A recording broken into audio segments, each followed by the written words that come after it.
하나님의 말씀은 잠언 26장 13절부터 16절입니다. 게으른 자는 길에 사자가 있다, 거리에 사자가 있다 하느니라. 문짝이 돌저기를 따라서 도는 것 같이 게으른 자는 침상에서 구느니라. 게으른 자는 그 손을 그릇에 놓고도 입으로 올리기를 괴로워하느니라. 게으른 자는 선히 대답하는 사람 7보다 자기를 지혜롭게 여기느니라. 아멘. 하나님은 우리 성도님들이 게으르지 않기를 원하십니다. 잠언 저자는 잠언 26장 오늘 본문을 통해서 게으른 자의 모습을 묘사하고 있습니다. 게으른 자는 밖에 나가서 일하기가 너무 싫으니까 말도 안 되는 변명으로 말합니다. 이 고대 당시에는 사자가 있었지만은 길이나 거리에는 사자가 나타나지 않습니다. 그럼에도 불구하고 밖에 나가서 너무나 일하기 싫으니까 밖에 사자가 있다, 거리에 사자가 있다, 그러니까 무서워서 나갈 수가 없다, 이런 말도 안 되는 변명을 한다는 것입니다. 또한 게으른 자는 문짝이 돌저기를 따라서 도는 것처럼, 돌저기라고 하는 것은 문과 문 기둥을 연결해주는 그 장치입니다. 그래서 문이 그 돌저기에 연결되면 그 돌저기를 따라서 돌게 됩니다. 이런 것처럼 게으른 자는 침상에 구느니라고 하는 것은 침상에 딱 붙어서 더 자자, 더 졸자, 더 손을 모아서 눕자, 이런 생각으로 침상에 문이 돌저기에 따라서 도는 것처럼 그 침상에 딱 달라붙어서 돈다는 겁니다. 이렇게 잠을 자고 싶은 마음, 눕고 싶은 마음에 아무 일을 하지 않는다는 그런 모습을 묘사하고 있는 것입니다. 또 게으른 자는 먹는 데 있어서도 어떻게 해서 손을 그릇에 넣기까지는 했는데 그것을 입으로 올리는 것을 괴로워할 정도로 너무너무 게으르다고 하는 겁니다. 그런데 이 게으른 자가 다른 사람들이 게으르다고 어리석다고 지적을 해주면 고쳐야 되는데 전혀 듣지를 않아요. 그러니까 게으른 습성과 삶이 변화되지 않아요. 왜 그러느냐? 그는 사리에 맞는 대답을 하는 7사람, 한 사람도 아니고 7사람보다 자신이 지혜롭다고 여기는 겁니다. 사리에 맞는 대답을 하는 사람은 굉장히 분별력 있고 지혜롭다는 거예요. 사리 분별이 있다는 그런 사람입니다. 그런 사람 7을 모아놓는 것보다 더 자기가 지혜롭다고 하니 게으르다고 하는 지적을 받거나 어리석다고 지적을 받거나 게으른 삶을 탈피하라고 지적을 했을 때 듣겠어요? 자기가 사리에 맞는 대답을 하는 7사람보다 더 지혜롭다고 여기는데, 선이 대답하는 사람 7은 사리에 맞는 대답을 하는 7사람이라는 의미입니다. 잠언저자는 26절을 통해서 미련한 자의 모습과 게으른 자의 모습, 또 부적절한 말을 하는 사람, 다른 사람을 속이고 참견하고 또 시비를 일으키는, 또 속이는 자의 모습, 그리고 거짓말하는 자의 모습, 이렇게 4가지 온전치 못한 자의 모습을 묘사하고 있습니다. 1절부터 12절은 미련한 자의 모습을 묘사하고 있습니다. 이 미련한 자는 말로 안 될 만큼 너무나 어리석은 모습을 보이고 있습니다. 말은 잘 다루려면 채찍이 필요합니다. 당나귀는 자갈이 필요합니다. 그런데 미련한 자는 자기가 지혜롭다고 여기기 때문에 말로 되지가 않아요. 그래서 잠언저자는 미련한 자를 경험해보니, 인생을 통해서 경험해보니 막대기가 적당하다는 것입니다. 미련한 자는 자기가 영광스러운 그 평가를 받고 싶을지 모르지만 자기가 지혜롭다고 여길지 모르지만 미련한 자에게는 명예가 곧 영광이 적당하지 않다는 겁니다. 고대 이스라엘 지역에는 여름에 절대로 눈이 내리지 않습니다. 추수기에 비가 오지 않습니다. 여름에 눈이 온다는 것이 얼마나 어울리지 않습니까? 이치에 맞지 않습니다. 부적당합니다. 추수기에 비가 온다는 것은 부적당합니다. 오히려 이러한 자연현상은 피해만 줄 뿐입니다. 이와 같이 자연현상이 적당하지 않는 것처럼 미련한 자에게 영광은 적당하지 않다는 겁니다. 이것이 1절에 말을 하고 있고 8절을 보시면 미련한 자에게 명예를 주고 영광을 주면 이 사람은 대단히 위험한 사람이에요. 자기뿐만 아니라 타인에게. 그래서 운유적으로 표현하기를 전쟁에 있어서 고대 사회에서 살상무기 중에 하나가 물맷돌입니다. 돌을 물매에 매는 것과 같다는 거예요. 물매에 돌을 투착하는 그 기구인데 거기에 돌을 매서 던졌을 때 상대방에게 맞지 않으면 그것이 던지는 자에게 다시 돌아와서 자신을 살상하게 되거나 아군에게 피해를 주게 됩니다. 이와 같이 미련한 자에게 영예를 주는 것은 이와 같다는 겁니다. 자신이 지혜롭다고 여기고 그래서 자기가 영광받고 명예를 얻게 되면 자기가 옳은 줄 알고 지혜로운 자인 줄 알고 기고만장을 한다는 겁니다.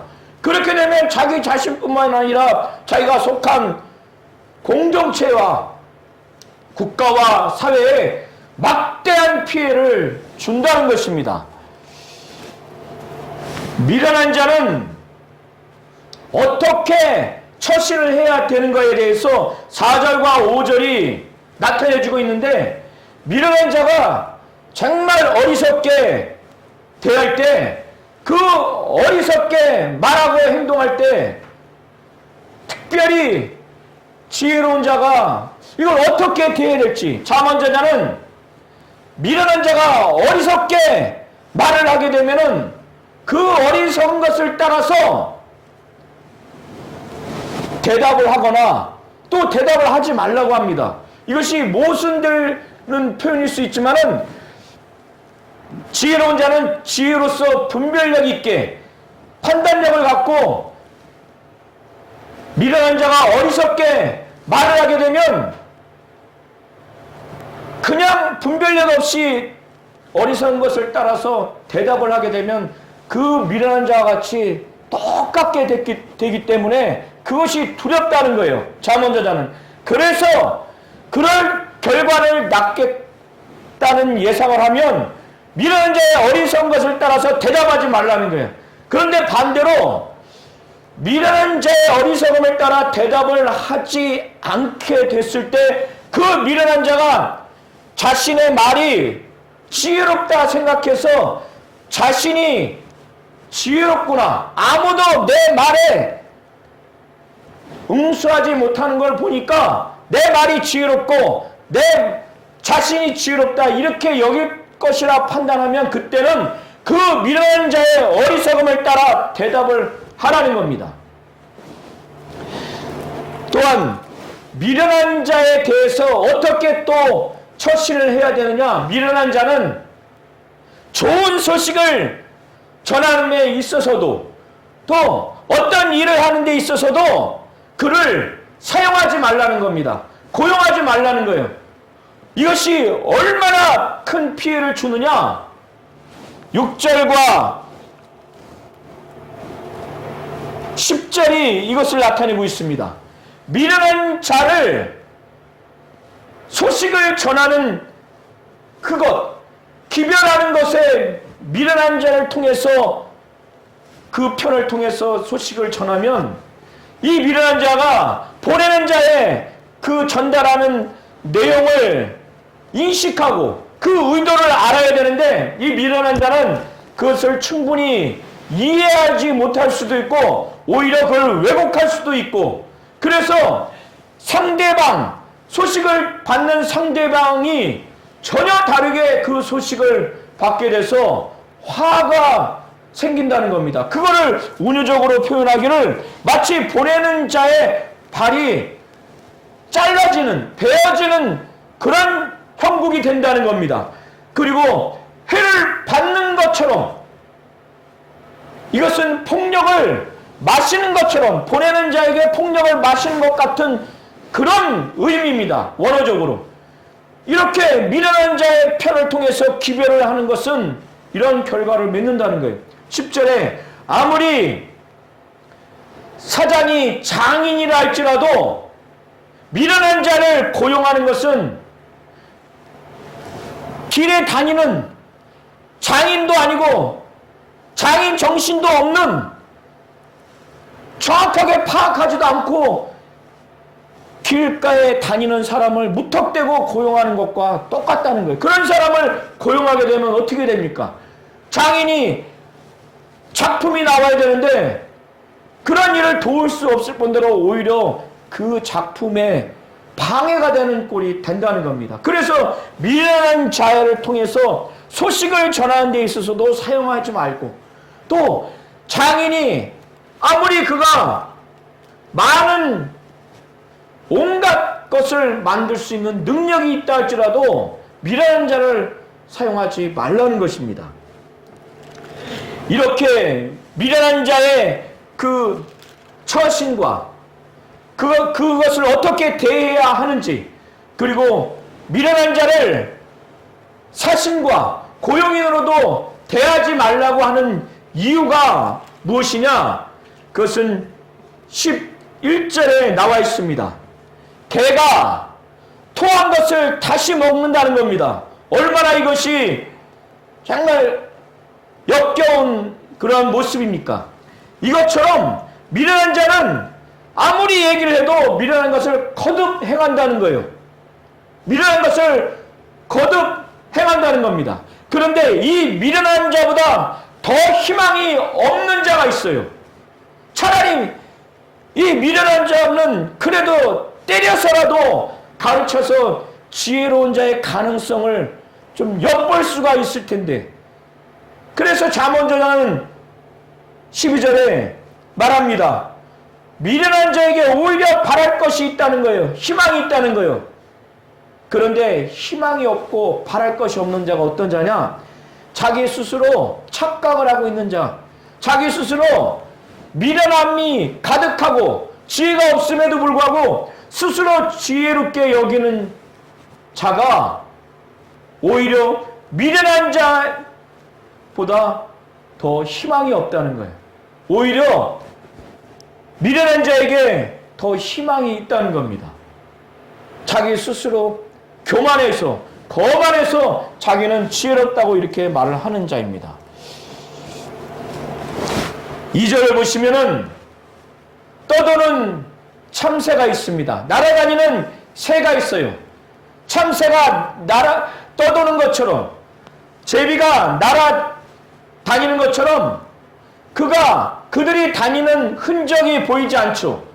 또 그들이 둥지에 이르지 못합니다.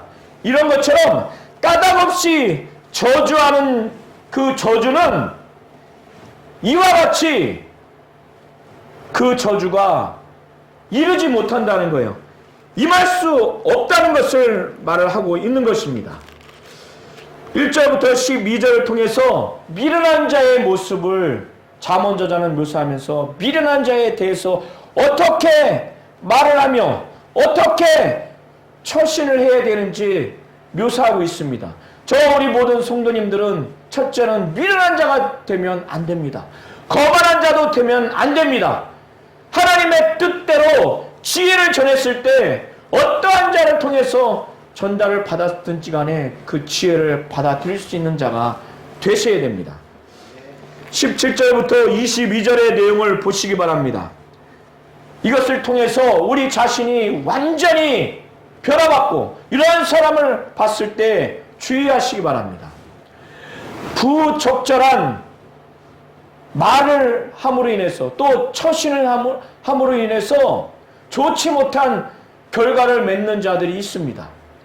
이웃에 까닭없이 나와 관계도 없는데 참견을 한다거나 이웃 사람을 중상모략한다거나 속인다거나 이랬을 때 그러한 자의 모습이 어떤지에 대해서 잘 보시기 바랍니다. 잠언저자는 길로 지나가다가 자기와 상관없는 다툼이 있는데 이 사람은 자기가 지혜로운 자로 여겨서 모든 일에 간섭을 해서 자기가 분별하고 판단을 하려고 과신을 하는 사람인가 봐요. 그래서 길을 다니다가 자기와 상관없는 그 다툼에 간섭을 해요. 이렇게 되면 얼마나 큰 피해를 당하는지, 그러면 그 다툼하는 어느 한 당사자의 편을 들면 그로 인해서 화를 당하지 않겠습니까? 아니면 양 당사자에게 다 화를 당한다는 거예요. 그걸 은유적으로 말하기를 개의 귀를 잡는 자와 같다는 거예요. 개의 귀를 잡으면 개가 물어버립니다. 이렇다는 거예요. 왜 자기와 관계없는 다툼에 관여를 합니까? 또 미친 사람이 이 고대 사회에 있다는 거예요.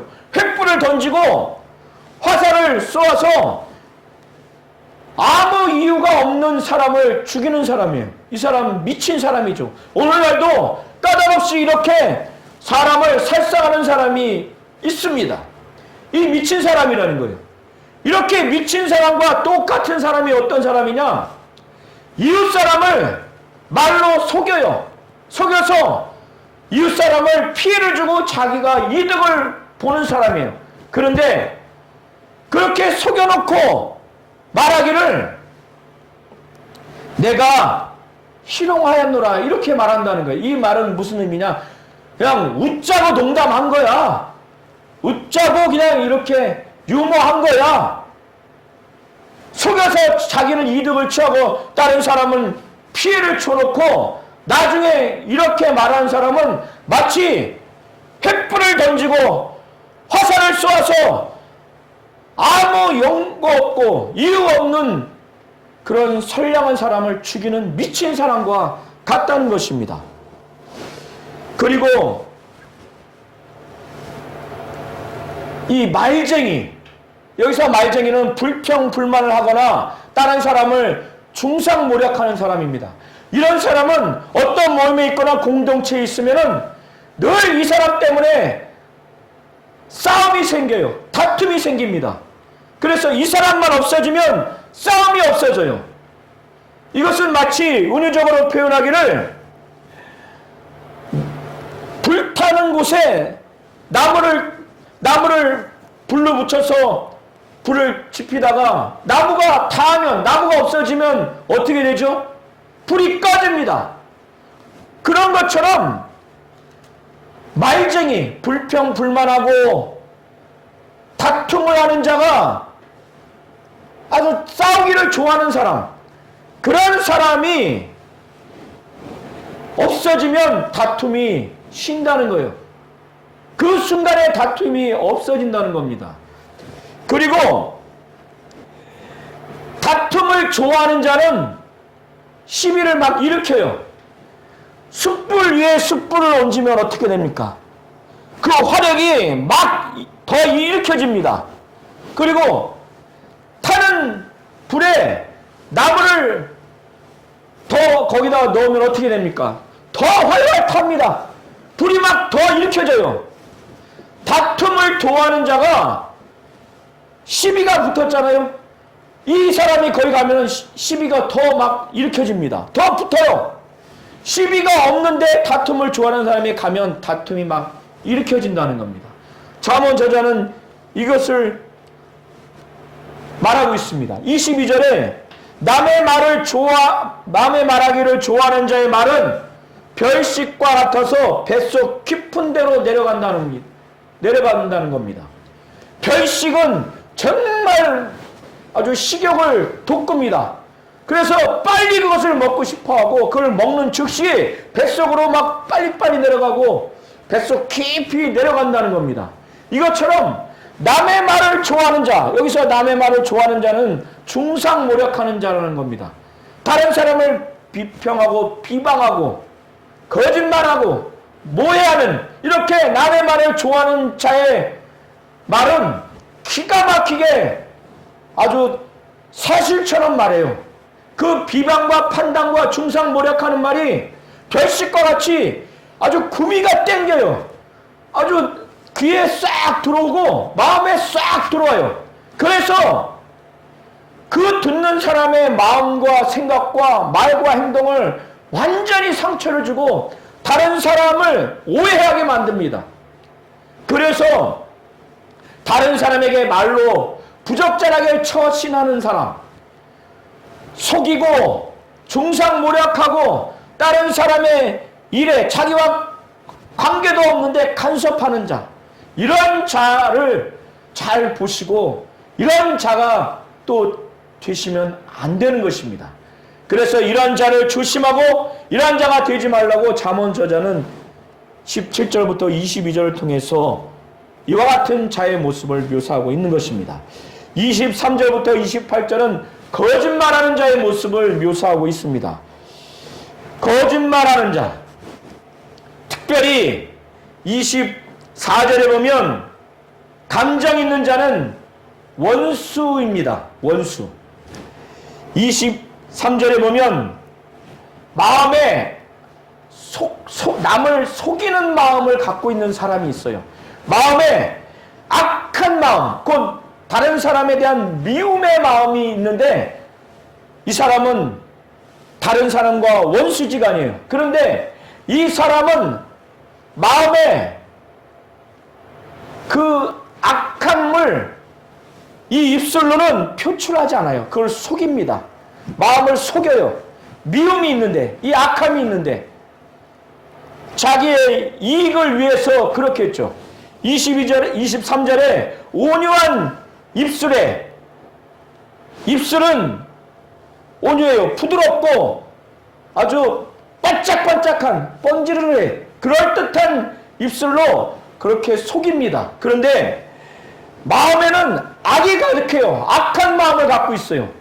이런 사람이 겉과 속이 다릅니다. 이것을 은유적으로 표현하기를 흙으로 만든 톡인데 겉에 유약칠을 하는 것처럼 낮은 은을 칠하니까 다른 사람이 볼 때 이거를 은을 벗기기 전에는 은그리처럼 보입니다. 이처럼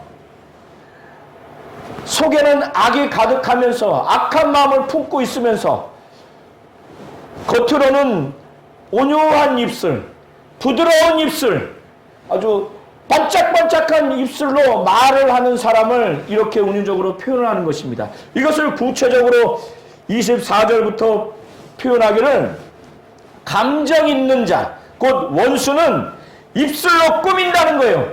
속에는 계율, 곧 속임을 품고 있다는 겁니다.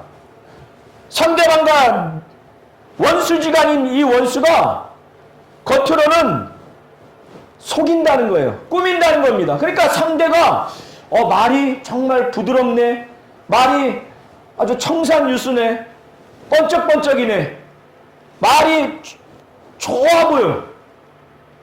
그런데 속에는 괴율, 속임을 품고 있는다는 거예요. 이미 속에 미움을 갖고 있어요. 악을 갖고 있어요.